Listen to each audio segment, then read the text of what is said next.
expect today, we are doing a webinar on scaling experimentation from 5 to 5,000 annual experiments.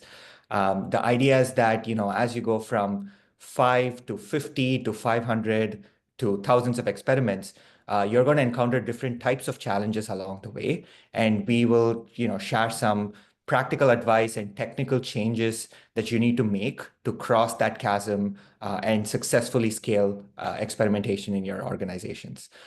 So I want to have both our speakers give a quick intro, but as folks trickle in, one thing that I really like to do always is ask people to drop a message to let us know where you're joining us from.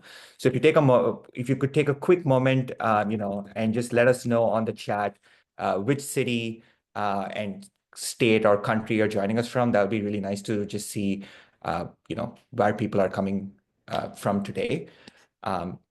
So like I said, we have a few prepared questions in terms of a talk track to sort of describe this process of going from 5 to 5,000 experiments. But we'll also set some time at the end for live Q&A. So hopefully we'll wrap up our material within 20 to 30 minutes. And then, we'll keep 15 to 20 minutes at the end to take your questions. So definitely keep dropping them on the chat throughout. I see people joining us from Milwaukee, Moscow, San Jose, Vancouver, Tel Aviv, Croatia. So that's really nice to see.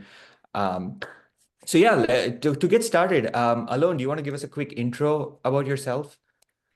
Yeah, sure. Thank you, Sid. My name is Allon. I'm a statistician. I'm the founder and CEO of Bell Statistics. It's a company that provides services in the experimentation, geo experiments, and marketing mix modeling. Working based in Tel Aviv, Israel, and working with big tech companies here in Israel. Nice. NYZ, a quick intro from you. Nice, thank you. And I'm YZ. I'm a staff data scientist here at Statsig. And the relevant information is before coming to Statsig, I worked at Amazon as an economist, then Meta as a data scientist, and then Tencent as a director of data science. And my journey, obviously, in these three different companies vary a lot in terms of how many experimentation we do and oversee. And here at Statsig, we serve a lot of customers running experimentation. So it's interesting to see the stories and challenges that people face. Yeah, I'm really excited for you both to share, your thoughts on the topic today, because I know Allon works very closely with, tons of companies in, building experimentation cultures and implementing these systems, and YZ as well, with having worked in companies known for their experimentation culture, and also, partnering often with some of our customers and giving them practical advice. I think you both will share a lot of great points today. So to get started, okay, we speak about, going from 5 to 5,000, but let's establish first off, why does experimentation velocity even matter? And why is it important really to go from, a few experiments to hundreds or thousands? And maybe you can also touch upon how do you think about, the trade-off between being super precise with the stats versus just scaling the number of experiments. Allon, if you want to chime in here. Yeah, sure. I think that the argument in favor of velocity of experimentation is, I would say, relatively obvious. If you experiment a lot, then if the success rate is not going to to decline significantly, you're going to have more success. And if you're going to have more success, it means that you're going to improve your business North Star metrics or your business KPIs. So assuming that you are able to scale, to have a big amount, to increase the amount of experiments and not decrease significantly the success rate, that means you're going to have more improvement for your business metrics. Saying that is easy, doing that is much harder, because doing a lot, increasing the velocity of experiments, is going to be challenging to do that and to sustain the success rates of experiment. There's also a thing that I think that it is important to understand. I've seen many clients that that are not doing many experiments. They have several reasons. Sometimes they are releasing features or releasing some kind of UI changes without doing experiments, and that means there are the risk here is to have some losses in the business KPIs, because there's some kind of probabilities, or we know that there's some kind of percentage of experiments that fail, that have some kind of a significant loss in the business metric. So the fact that you're doing a lot of experiments also mean that you are able to prevent those kind of losses. So that, I think, like in general, why experiments velocity matter. It matters if you are able to have a relatively stable success rate of experiments. Now, regarding the trade-off between super precise and just scaling the number, I personally don't think that having super precise stats is a blocker for velocity. I think the statistic in most cases is not the bottleneck. Usually, and I think that YZ will talk about it maybe now or maybe later, usually the issue is much more related to infrastructure and to other and maybe to cultural issues. And doing like the being precise with statistic is not usually the issue or the blocker with scaling or having a higher velocity of experiments. Yeah, and that's I think that definitely resonates with what we've seen at Statsig as well. YZ, do you want to add anything to that? What do you think in terms of like the importance of velocity and making that trade-off? Yeah, I love Alon's point. Like it's almost a no-brainer, right? When you have more experiments, when you have similar success rate, you just have more success.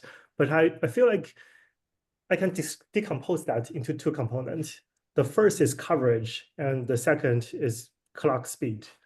And the coverage is important because the value of experimentation comes from surprises, as Alon mentioned, right?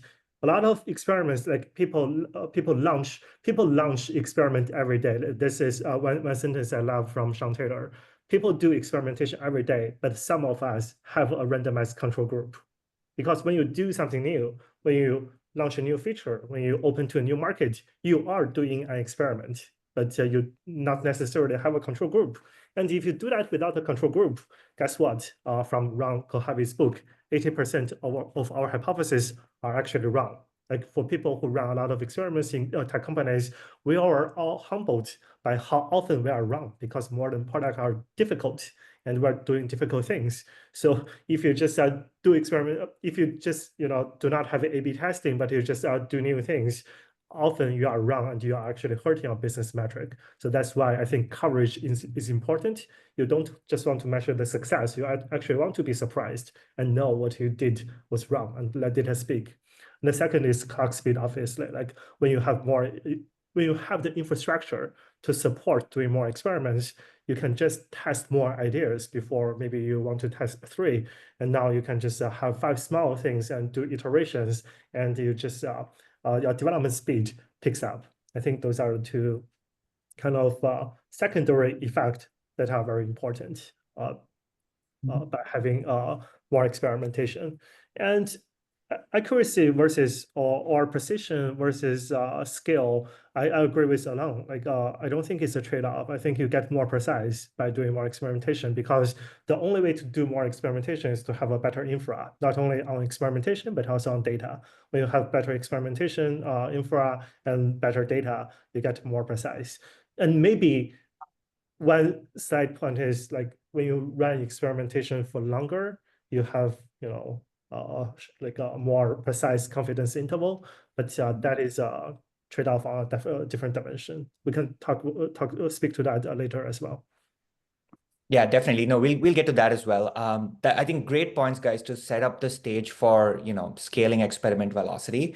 I want to ask next, what is world-class or, best in class look like when it comes to experimentation teams? I know, like in my own example, I'm not a technical person, but like in my previous jobs, I didn't work in companies which were known for their experimentation culture. And then when I joined Statsig and I saw how some of, our customers, are experimenting at scale, I was like, oh wow, like I didn't even know like that's what the bar is. So I'm curious from both of your experience, what are the companies that are, successful with experimentation doing different from the rest? And Alon, maybe you can go first, and then YZ, I'm sure you'll have some examples from, your own experience as well. Yeah. Well, I think that let's I say first from my experience being like a world class in experimentation, usually it's something that takes years. So I think it's really hard unless you, I don't know, you buy and you have the perfect culture, or people that came from other companies that had really good culture, and then everyone are really focused on doing the right experimentation culture. It is something that takes time, in most cases, from my experience. Now, I think that well, in order to have a really good experimentation, I would say, status for a company, well, first of all, you need to have the ideation process need to be, which is like the first phase in setting up an experiment, should be really organized and be really clear and really data driven, like that database based on data. You need to have, well, I think one of the most important things is to have a good cultures of from the stakeholders of the companies, which means that, for example, our default is to test every change in the product. Now, this is like a really hard decision for a stakeholder, and then the another really hard decision for stakeholders at the company is to say, we do not ship a change if it is not statistically significant, if we are not sure that it is going to do some kind of improvement. So those two things, which are really cultural and that comes from the management, are super important. Other things, I guess, they are all sum up to infrastructure. I can mention a few, but you need to have, in order to have a big velocity, to have good experimentation, you have to have a really good infrastructure, which first it means that data is reliable. So it is trustworthy. There's no argument regarding the data. I've seen so many. I have now a client that when they start to analyze the test result, first of all, they have almost every test has a bug. It's like it's almost part of the process. You release the new feature for the A/B test. There's some kind of bug, and it takes, I don't know, a week or two to find out, or several days to find out what is the problem, and then you need to reiterate the same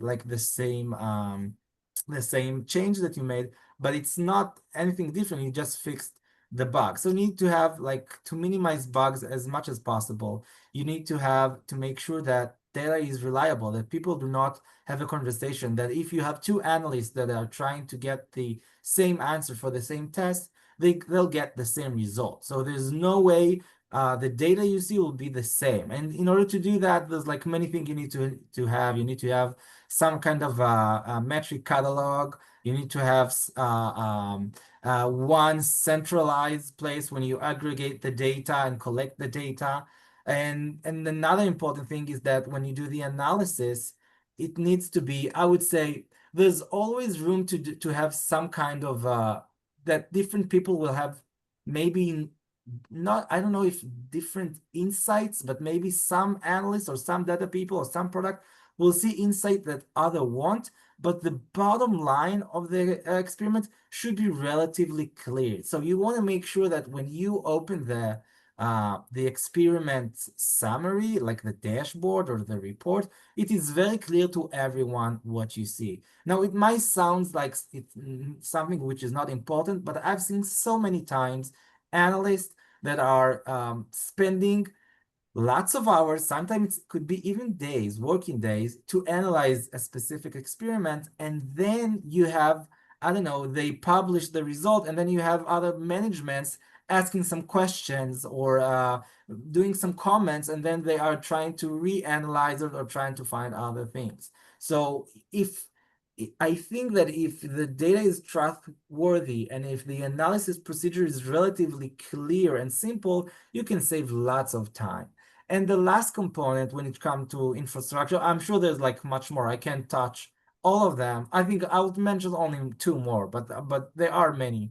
If you want to really scale up velocity, you probably would have some kind of no code capability to set up a test. When I say no code capabilities, I mean that if you are a content manager, you are able to set up an experiment in the product, maybe in some part of the product, maybe in other product, without getting any dev resources, which are usually scarce. So you don't have them much, and you don't want the dev resource to be the bottleneck. So I've seen many companies, you have it at Wix and other clients, that they have some kind of a no-code capabilities where you can, I don't know, designers or content people or I don't know, even people that just want to change the way the landing page or the of the page, the way it looks, could do that without having any dev resources. And only the last point, I'm sorry, and then I'll be done. I think I talked too much, is that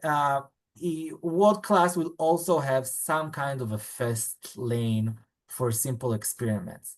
When I say fast lane, I mean that not all experiments require a data analyst or a data science to really put on many hours to try to analyze it. So there's sometimes you have simple experiments.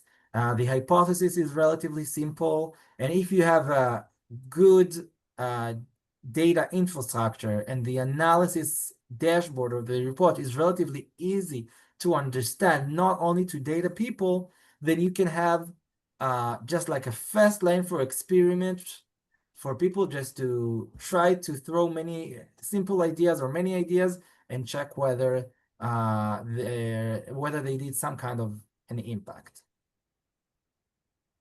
Yeah, lot of great points there, Alon.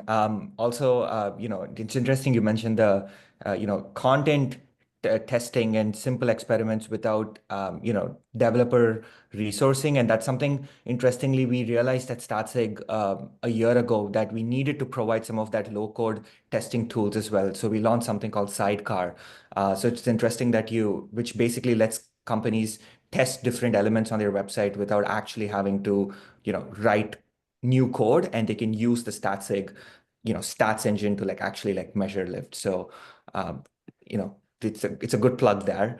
But YZ, I guess you've obviously worked at both, Meta and Tencent and I guess Amazon before that. What do you think in just terms of how you've seen experimentation cultures at these companies, and you know, did you see anything interesting in terms of the differences between the cultures, and what in your mind is best in class? Oh, it's night and day, and I'll provide my strong opinion, which might be controversial. I do think Meta is the only company that has the truly world-class experimentation as a company. And from that, like the first, maybe not the only, the first. And after that, it's gonna DoorDash, Uber, Airbnb, Notion, Figma, OpenAI, Anthropic, right? People after that generation adapted this mentality of experimentation. But before that, a lot of companies try to do experimentation, but they're doing it in a kind of distinct way. So what are the distinct way? Before Meta, people need to spend time setting up experimentation. Experimentation is default off, and then you need to talk to engineers to make it happen, set it up. At Meta, experimentation is default on. So because all the features have to be released through feature gates, and feature gates plus stats engine is A/B testing, is experimentation. That was the key infrastructure. Alon emphasized the importance of infrastructure. That was the key of the infrastructure that enabled all the engineers. When they develop new things, they get experimentation for free, and then from that, people bring metrics, people bring hypothesis, people bring deep dives, like dimensional analysis and all the health checks. I see a lot of comments about overlapping experiment. I dropped the link from Microsoft about don't worry too much about the interaction effect. We can have a discussion of interaction effect when we have the ability to run concurrent experiment, right? So you have the infrastructure, and over time, people start to develop the muscle of how to do best like world-class experimentation. And if I really want to kind of illustrate what is the bar, I think there are mainly two things. The first is the technical, and the second is the kind of business sense. The technical thing is you need to understand the stats. Like, for example, at beginning, people say, let's not worry about the interaction effect. And then when you start reading a lot of paper, other academia, other scholars say interaction effect is going to be bad. You cannot trust your experimental results when you have interaction effect. And when you learn more, you actually start seeing interaction effect is actually not a huge deal. And you have ways to tease out the interaction effect. And you are able to run concurrent experiment. That is just one example. And there are so many things like Bayesian. There are so many things about Bayesian that are actually confusing. And there are many things about the p-value and actually how you interpret the point estimation from this experiment. Like, there are a lot of technical things you need to graduate. And when I think about world-class experimentation team, at least they will have a data scientist team that understands all the nuances and can tell people what are the good principles and how to interpret the result. They'll go to experimental reviews. Like, that's the common thing among a good experimentation team. They all have experimentation reviews, and most of the time it's the engineers or the product owners to bring the experimental result. They have the infrastructure to have everything visualized. They can do the lion's share of analysis, and then the data scientist actually was there to hold the bar and to identify trade-offs. Like, for example, if this increased the primary metric but tanked one of the guardrail, what should we do? If there is something surprising, for example, we published a story, like even our CEO, when he was the head of gaming at Facebook, they saw the increased resolution and the decreased video resolution, and it actually increased as revenue, which was counterintuitive, and you need data scientists to deep dive and understand why. And the punchline is, in certain countries, they were throttling how much bandwidth you can consume. So by reducing the resolution, you actually get people to consume more content, which increase the as revenue. But that was not trivial. Like, you need leadership to be able to kind of accept the result, right? Otherwise, leaders spend so much time, so much investment on increasing the resolution, they wouldn't accept the funding that decreasing resolution would increase revenue. So you need a leader that buy into the data-driven culture, and then you need data scientists to not only understand the technical, but also be able to slice the data and then understand the business, being able to synthesize all the information, have the business sense to actually get meaningful actions for the business. So when I think about world-class team is technical and the business sense, and the technical side, there are so many different layers. But obviously, like infrastructure, that is the foundation. Yeah, you want to add something there, Allon? Yeah, I actually want to ask. Well, I can add about concurrent A/B testing, but we already talked about it like in previous webinars. But I think that it is always a topic worth mentioning because you see that all the time. I see that all the time with client, but I want to put that for a second aside because I'm a bit intrigued, YZ, from what you said about experiment review. So I read about doing experiment review as part of like a really good culture, but I've never encountered that like in any of my clients. Well, which is okay because usually they come to me to help them to do better experimentation. I wonder if you did you experience that? And if so, where and how does it look like?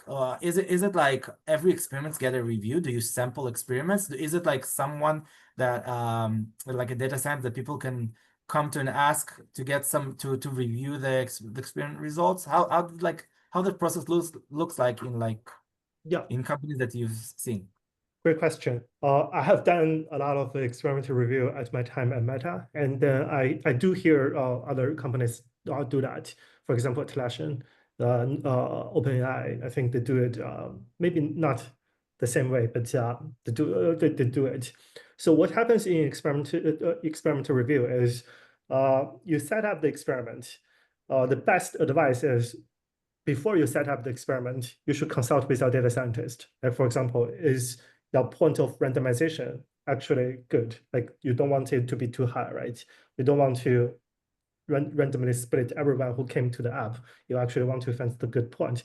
What metrics you should actually monitor, right? You don't want to monitor too many, and you don't want to monitor too few. You should do the power calculation. What's the duration of the test? What is the minimal viable, minimal detectable effect? Consult with a data scientist, set up this. Good engineers, these are not fancy math. These are simple math, and they can do that by themselves. What is a hypothesis? You should have a hypothesis, and you should make it very clear this experiment is expected to increase this metric by this much, this percent, at least this much percentage.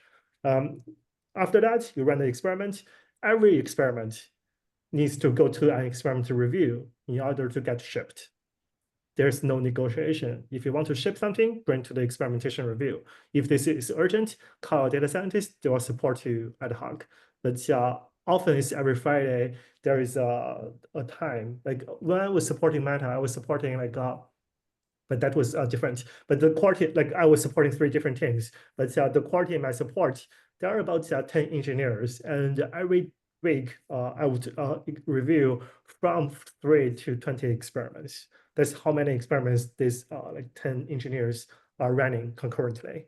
So every week I go there, and it's not only data scientists and engineers, PMs and designers, they all come here. We'll have discussion of not only the quantitative data and qualitative, but also qualitative data. For example, the designer would say, even though this increased the conversion rate, it doesn't align with our brand principle, then we should have a discussion about, what should we do or how to iterate. And in this experimentation, most of the time it's the owner of the experimentation. Meta's case is the engineer. In other companies, the PM who started the experimentation, they'll do the storytelling. They always have to bring the entire experimentation. That's why the famous quote, where is the deltoid link? So for context, deltoid is the internal system, A/B testing system. And for each experiment, you will have a deltoid link to give you all the results from the experiment. Very visually, right? Primary metric, secondary metric. If you look at Statsig post result, that is the same as the deltoid interface. You have that, you do storytelling. Like for example, this is our hypothesis, this is what we observed, and this is our recommendation. And the data scientist will look at the results and say, okay, stamp, it's good to go. Like everyone has a say in this. And I think it's a very good practice, not only like merge the quantitative and qualitative data, but also quickly teach engineers what are the best practices. For example, you cannot cherry pick, right? Or you shouldn't pick too much. You should apply sequential testing, and you shouldn't hide certain data. You shouldn't look for significance in a very small, slice of the population without applying corrections at least. And then everyone understands what the company, what the team is actually building. Like the features they bring to experimentation are the features that they believe they can move the metric, the things that actually matter to the team. So I found that is such a good, not only force multiplier, but also good learning experiences. Like we also learn what doesn't work. 80% of the experiment doesn't work, and we get to learn like, oh, this is surprising, and we learn that. Wow, Yeah. Oh, go ahead, Allon. Go ahead. No, I'm sorry. I'm really curious about that because it's really new to me. So you said just you supported like 3 teams where you were working on in Meta. That means you were the data person, right? So those teams did not have like an analyst or some kind of a data person with experimentation? Oh, so that was a special setup. I'm supposed to be the data scientist for the Facebook Marketplace seller team. And then there is a buyer team and a growth team. And like I moved from buyer to seller, and then I was tech leading growth. So that's why I'm going to three experimentation reviews, Oh, I see. talking to Facebook seller specifically. And yeah. I'll just mention that it sounds, from my point of view, really advanced, because most of my clients, so yeah, basically you have usually the product manager is leading the experiments, but in most cases you have some kind of a data analyst or business analyst really in every team, and they're really involved in the planning, setting up the minimal detectable effect analysis and so on. And from what you described, it seems like most of the responsibilities on the PM or the engineers, and the experience review is something that the data person helps with, or I don't know, maybe just check the result. If I understand correct, that is super interesting. I think it's a sign where you have a really strong infrastructure and culture, that you don't require that lots of resources from an analyst, from a business analyst, which in many cases are the bottleneck. Yeah, that's a great question. A super good question. I think so recalling my memory, I think there are like being able to set up an experiment properly and being able to read the result and you know, bring your story is a core, not a core requirement, but it's a core expectation for senior engineers at the team I work at. That is not true for other teams at Meta. Like Marketplace, I feel like is a particular data-driven culture. So engineers are expected to be able to do that. And we have, senior engineers mentoring young engineers, junior engineers to do this well. And I think for engineers, they also feel like this is a good way to, shift your mindset from shipping features to shipping impact, because at Meta is one of the most, the culture is around shipping impact, metrics impact. So by spending time learning experimentation and learning how to tell your story in experimentation, force the engineer to think about, oh, what are the things that I do that actually matter? Yeah, I love all of these examples, and I think there's a lot to learn from, like from Meta or the FANG like experimentation cultures. But I also, we've been getting a lot of good questions on the chat, so I want to make sure that we can get to that quickly. The question I have next is more on, maybe not every company needs to get to like Meta scale, because they're obviously like, a very unique, company with like operating at a completely different scale. But what do you think, why do most companies struggle to get to, for their size, the best in class experimentation, and what is the biggest mistake that you see that holds them back? I know you guys touched upon this already, but Alon, do you want to just maybe summarize, like, especially the point around infrastructure, like why they are not able to get to, running, say tens or hundreds of experiments? Um, Yeah, sure. I'll do it really quick. So yeah, so infrastructure is I think the first reason, and I'll not elaborate because we talked about it a lot. And infrastructure is doing automation and having a trustworthy centralized data place where you can trust the data and everything is being done the same way without many bugs or some kind of issues. The second one, which Wisey talked about also, is which is more of a mindset. It's a bit infrastructure, but much more culture or a mindset set, which is running concurrent tests in the same area of the product. So, and I think this is one of the only thing that the statisticians are much more liberal than the people that practice A/B testing. So in most cases, the statisticians, the data science, we tell the people that practice A/B testing, you cannot pick, you cannot analyze when you have sample ratio mismatch, you cannot do this, you cannot do that, you cannot, you can't, I don't know, we always give so many limitations, and we're really conservative because we want to make sure that the statistics works and that we have reliable conclusions.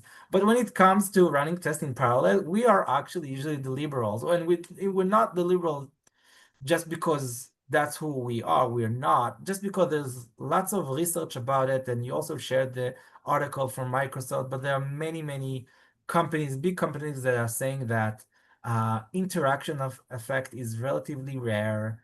Usually it's a much more missing opportunities than risking. People are really focused on the risk when running concurrent experiments, but the missing opportunity is it's much higher. And I've seen many times with clients that they are the data people. They are not, those are the people that say we are not going to run experiments at the same time, and the release is being delayed. So A/B testing or experimentation becomes some kind of a weight on the velocity, because people are waiting for every experiment to end before they start a new one. And that's like a big, I would say, one of the biggest problem you have when it comes to scaling, because if you are not willing to do experiments at this concurrent experiments in the same place of the product, then everything is going to take much more time, and people will not like the practice of experimentation because it really slows them down. Anything you want to add there, YZ?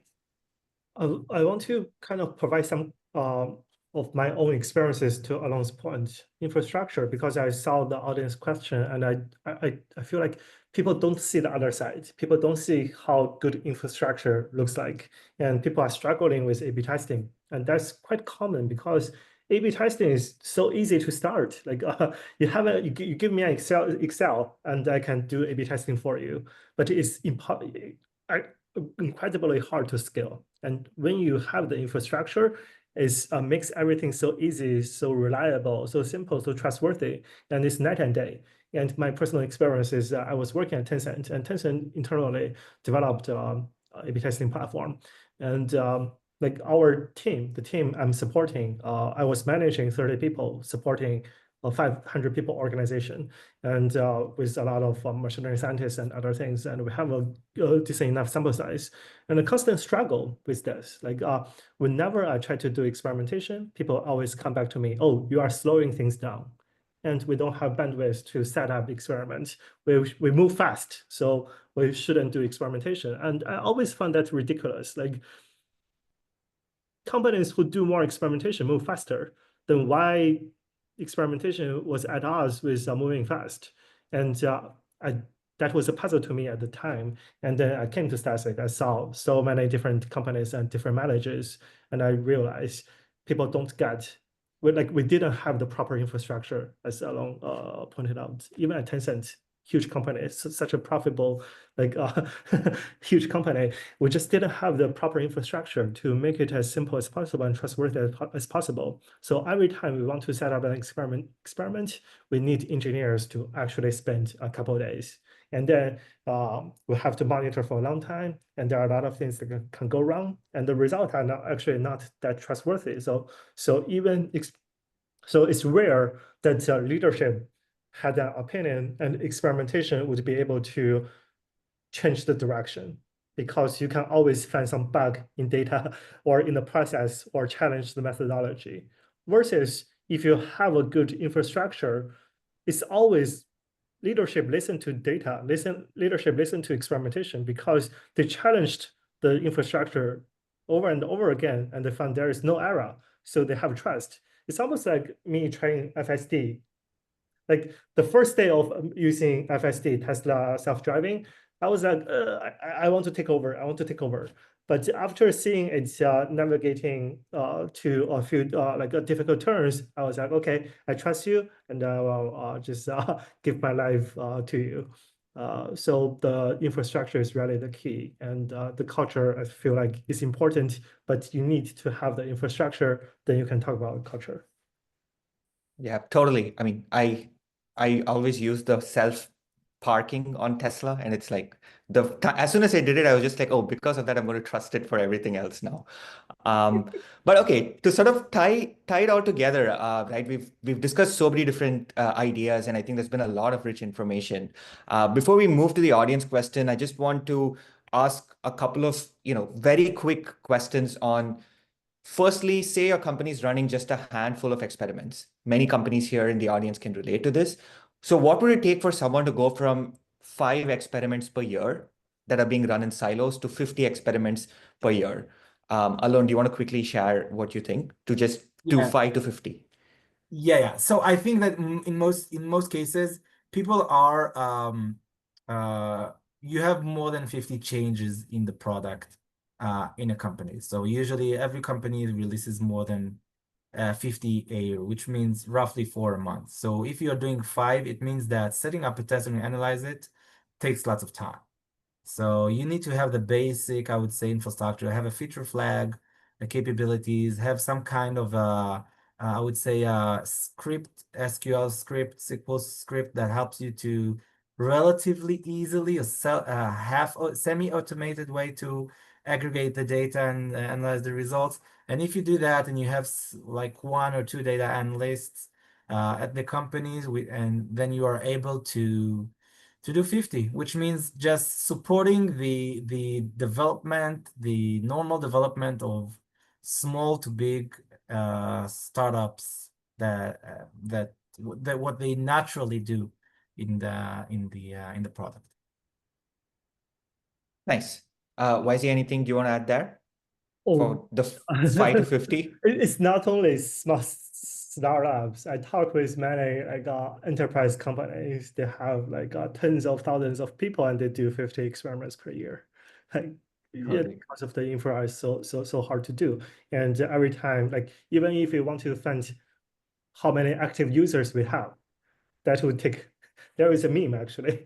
It's Yeah. why it takes 2 years to get that data. Like when you have a complex system, you have a lot of different pipelines of data, and it becomes the nightmare. So getting the infrastructure right, I think the low-hanging fruits from 5 to 50 is get your randomization right. So when you do assignment of should I go to test, should I go to control, don't do pre-assignment, do the randomization on the fly. Like when people see get to the experiments, then you can do the randomization. So you avoid a lot of sample ratio mismatch. You get reliable exposure data. It's very easy to debug.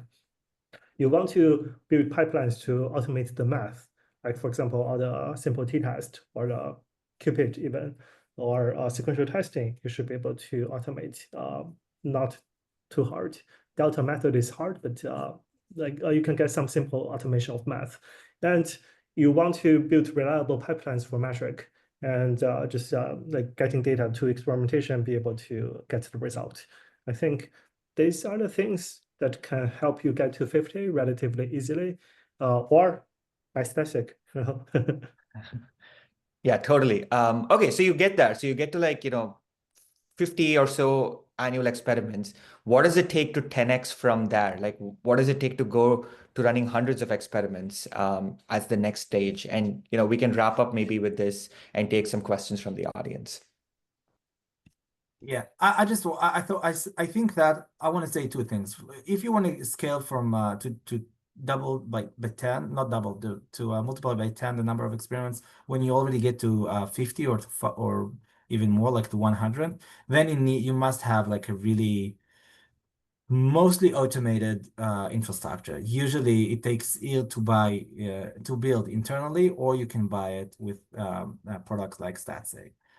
It's really hard to do it otherwise because you want everything to be simple, fast, trustworthy, and it's really hard to do that when you scale. I want to just add one point that I think it's super important for the audience to understand. Not what YZ nor I said anything about the amount of data. And I didn't think about it just until like the last minute or so. Then there's a reason why I think that both of us didn't mention the amount of data, and is that the amount of data is usually not a blocker to scale with experiments, so velocity. So you don't need to have, in order to get from 500 to 5,000, You don't need to have like millions of observations or to have like millions of visitors every month. You could scale with experimentation without, I would say, scaling at the same level the amount of data or the amount of user that you have. I think it is important to mention because people might think that if you want to do more experiments, you need to have much more data, and that's usually not the case. Totally. YZ, any final thoughts there on Uh, uh, doing that 10x from 50 experiments? Yeah, Allon already mentioned this multiple times, but if I summarize two things, make experimentation default on, which is you need to set up feature gates and experimentation as the same object. You bring stats engine to feature gates. You have experimentation default on. So you don't need to go to engineer every time when you want to set up an experiment. Every new feature is an experiment for free, almost. And the second is you need to have trustworthy data. So you need to have a central metrics catalog, visualize end-to-end traceable data, so everyone can have trust in experimentation, and you can bring our existing metric to any new experiment. I think those are the two key technical things. Yeah, totally. I mean, but it feels like it's, it's like every time a company's shipping a change, that should be an experiment. And then that experiment should be using metrics that everyone trusts in the organization. That is like a trusted set of metrics that are seen as the trusted product and business metrics. And everyone is like measuring the impact of their work on that. That's what Uh, Allon meant by, I think, by mostly automatic. mhm. Exactly. Yeah. Nice. Great. Lot of great material there. I want to make sure that, we can answer a few questions from the audience because we've got some really good ones there. So I'm going to pick a few and hopefully you folks can stay for maybe 10 minutes and we can try to take, a few questions before we wrap up. So the first question, I really like this one from Kyle. Kyle asks, how can we scale experiments when our primary business metrics are heavily lagging and we haven't successfully validated reliable leading indicators? Assume we have the automated infrastructure in place, but limited confidence in faster feedback metrics. And this, I'm sure, is a problem sometimes companies face when the primary metric is harder to move, I guess. YZ, do you want to take that? And maybe Alon, if you have anything, you can chime in as well. I can talk about that. I think that's a common. We have a whole I have a whole article and video about the metrics. A good metric for your team as a KPI should be movable. If it cannot be moved by experimentation, that is not a goal even for our team, because whatever your team do, that it doesn't show up on a metric. So it's not a good metric for experimentation. It's not a good metric for dashboard. Maybe it's a good metric for financial report, but not a good dashboard for the day-to-day operation of your team. So you need to find that proxy, the lead indicator of what can we do to change that we believe can be beneficial to revenue or active user. So that is number one. You need to find that, and that is a data scientist primary job. One of the primary jobs to find such good lead indicators. And the second is experimentation give you some observed effect, but that is never the true effect to the business. Like you read data from experimentation, but you need to apply your own understanding and qualitative data to understand, to kind of infer from this observed effect of experimentation to what is the true effect to the business. You can do this very simply, or you can do this, by doing a lot. Depends on the business, depends on your expertise. This step is important, but everyone's managed vary in this process. But don't treat experiment results as the only truth. There are a lot of data outside of experimentation. Alon, anything to add to that? Yeah, not really. I think it was really spot on. I think it was a great answer. I would just say that like this specific challenge of having lagging metrics, long-term effects is one of the biggest challenges in experimentation and A/B testing today. So I think lots of the research goes to try to understand that, and there's no simple answer. There's not like a procedure like Cupid or I don't know, sequential testing that solves the issue, and you have and some kind of optimization, choosing the right metric or KPI or solving the issue that experimentation should take only several weeks at max. But your business, sometimes the business KPI is long term, I don't know, like churn or retention. So that's a really is a big challenge, and there is no, I would say, I don't know yet, like a solution which is valid, general, and suitable for every context. Sounds great. I see a lot of questions, interestingly, I think from Sergey, Alexa, and Prem on, managing overlapping experiments. And I think we kind of touched upon that already. So maybe I'm going to like skip those for now. But I like this, we can take this question that we have from Michael Tran on what is the best way to automate the analysis, because you both touched upon, automating some of that basic math, when you're scaling from a few to say dozens of experiments. So Michael's question is on what's the best way to automate the analysis. Right now we're doing analysis manually where analysts conduct the t-test. So I'm curious what we need to set up an automated process. Do you want to take that Alon? And then Yeah, Yuzheng can chime I'll in. be happy to answer that. Well, first of all, I think that when you automate the analysis, the thing you want the most important thing is that the data will be automated. So if you are able, and some companies that's what they do, is that when you set up a test in some kind of a UI or a feature flag, then you have an automated ETL that provides you the a table with each row is the experimental unit or the randomization unit. Usually it's the same, and you have the KPIs that are relevant for the experiments. If you have that, that's amazing. That would be like that will solve your trustworthiness and lots of time, and you won't have to have any SQL scripts to aggregate the data, and every analyst does it a bit different, and so they do not calculate the KPI the same. So if you have that, that will be like a huge win for the company. But still, when you do the analysis, there's also I think you want to automate. Well, first of all, which is relatively easy, you want for each KPI to have the right statistical test. That's not really complicated. There aren't that many statistical tests. You want to be able to do that automatically.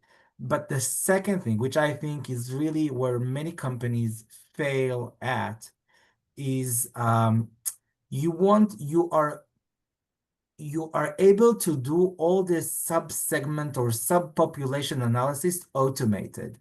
So usually what I see with companies that I come to work with to give them some services, they have some kind of a Tableau dashboards or some kind of a dashboard in Looker or whatever, and they have the result, the confidence intervals and the p-value, and then they have lots of filters. So you have the analysts spend hours on hours trying to see, well, let's see what are the statistical results when you look only at mobile.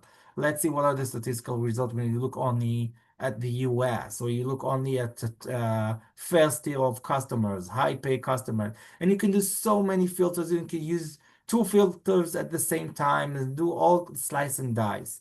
So I think, like in general, what I really encourage companies to do is to automate this part. You don't want, first of all, you have like, it's not a picking, but it's the multiple hypothesis issue. So in terms of statistics, there's like a big issue of doing that, like choosing lots of filters. But you can automate this. And what we did with many companies is that we show them like the main results at the top of the dashboards. And then when you scroll down, you have look, those are all the interesting or significant subpopulation that you had in the test, because if we have a automated procedure, if the analysis is being done in the data pipeline of the companies, then there's no need for an analyst to spend hours just to look to find some kind of significance. If you do that automated, you can save lots of time, and all the analysis is going to be trustworthy because it's going to be under some kind of a statistical regulation.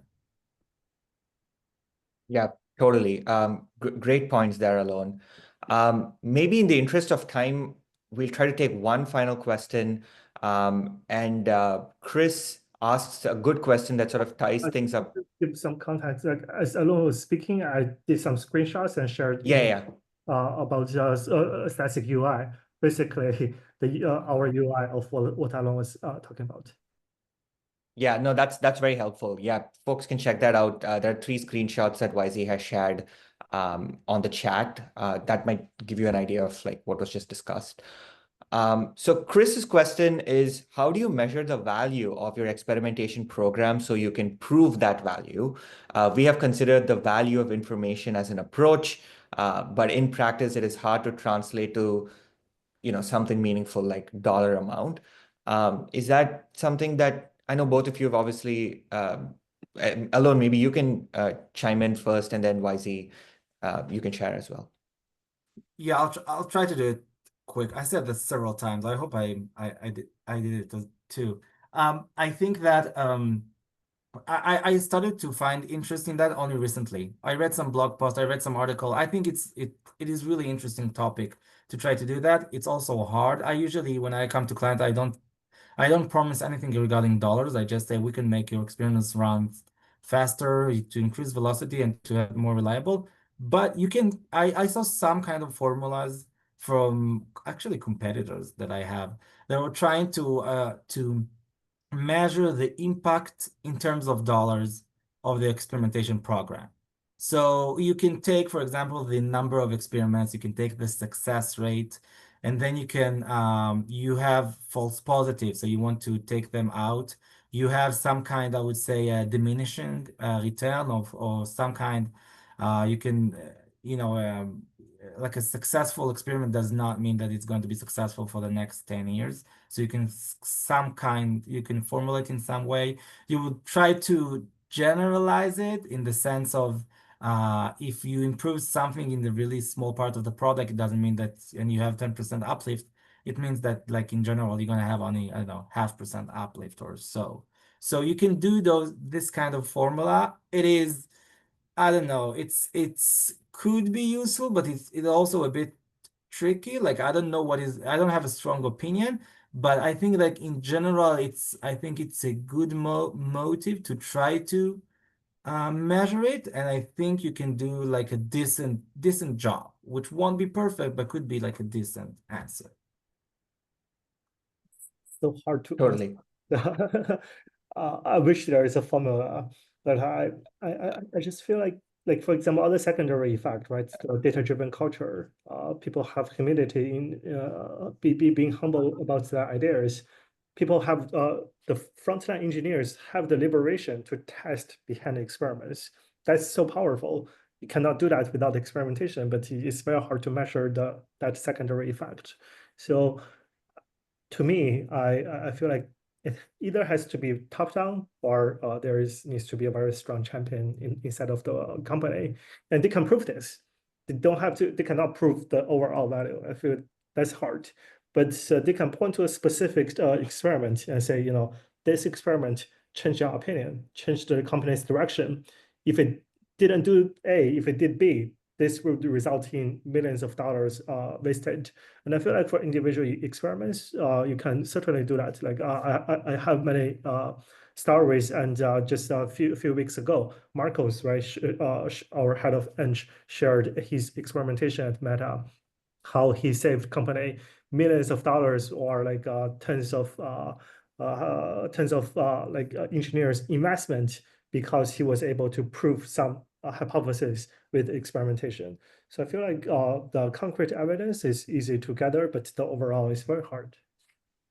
Yeah, I'm reminded of the example you just shared, YZ, as well of, reducing the video quality in maybe some of the, like in India and APAC, like when Meta reduced the video streaming quality and they actually saw that consumption and usage increased. Like, how do you sit in Menlo Park, and know that this is the case without, if you didn't actually run an experiment? Like, how do you have that context on like, what's happening in another side of the world? So I guess it's good to share these examples, I guess, because that creates like an interest, I think, in audiences on like, oh, this is why we should be testing everything, and we should Um, I feel yeah, like it's true for all the technologies though. Like what is the impact of using AI? Like can someone quantify that? I feel like it's hard to do, but if you believe in it, you believe in it. totally. Yeah, totally. I mean, I think sometimes I see a lot of companies do, for any SaaS product, they'll have like an ROI calculator, and it seems like, oh, you buy this, you will get, millions of dollars in revenue. But sometimes it's actually a little flaky if you're, it sounds like, okay, you buy 50 SaaS products and like now you're going to make a ton of money because of that. Um, Yeah. but anyway, I think it's been a really, really rich discussion. Thank you so much, Alon and YZ, for sharing a ton of great talking points today. I think there will be a lot of follow-ups after the webinar. So we'll definitely try to send all of you the recording of this session within a day so that, if you want to like revisit any material, you can. I strongly recommend like reaching out to YZ and Alon directly on LinkedIn. Maybe you guys can drop your profile if you have a moment, but folks can reach out to you guys directly. And I know there were a lot of good questions that were not answered, so my apologies on that. But it's a good sign that, folks were, engaged throughout. I'm also one final resource I will drop on the chat. You can register if folks are interested in Statsig, you can register for our monthly live demos. This takes place every month. We do like a quick live overview of Statsig, go over the UI, and just help folks understand how Statsig can help with experimentation. So if that's an area of interest, I've just dropped that on the chat. I see Alon's LinkedIn as well. So yeah, feel free to connect to our speakers, keep the conversation going. If you have any questions that weren't answered, you can reach out to them directly, and I'm sure they'll love to. Both of them, I know, love talking experimentation, so definitely make use of that. Wisely also just dropped a link for an event for those who are local to Seattle. It's a debate that is going to take place with some really cool speakers coming in from, Meta and Amazon, and YZ himself who'll be moderating this. So that's going to actually happen. Is that happening at our office, YZ? Yeah, our office in July. Nice. Yeah. So for Seattle local folks, I don't know, Alon, if you want to make the trip from Tel Aviv, you're most welcome. Depends who pays for the flight ticket. Flight tickets, yeah. Yeah, that's fair. I'll ask Kai if we can do that. Um, I don't know. Why are we recording that one on Zoom? Is that going to be recorded, the debate? I will record, not live stream, but I will record and Okay. yeah. Yeah. Yeah, sounds like we have some interest there. Yeah, Miles, it looks like it's going to be recorded, so we'll definitely, share out the recording. But yeah, no, thank you all so much for participating till the very end. Like it's really cool to talk experimentation and scaling culture for like an hour on a Wednesday morning. So thank you so much, YZ and Alon, for taking the time to do this. Thank you, most importantly, to our audience for joining and staying till the very end. Stay tuned for our future webinars. We'll keep hosting these kinds of talks every month. So hope to see you all very soon in the next one. Bye for Thank now. you. Yes. Yeah, bye.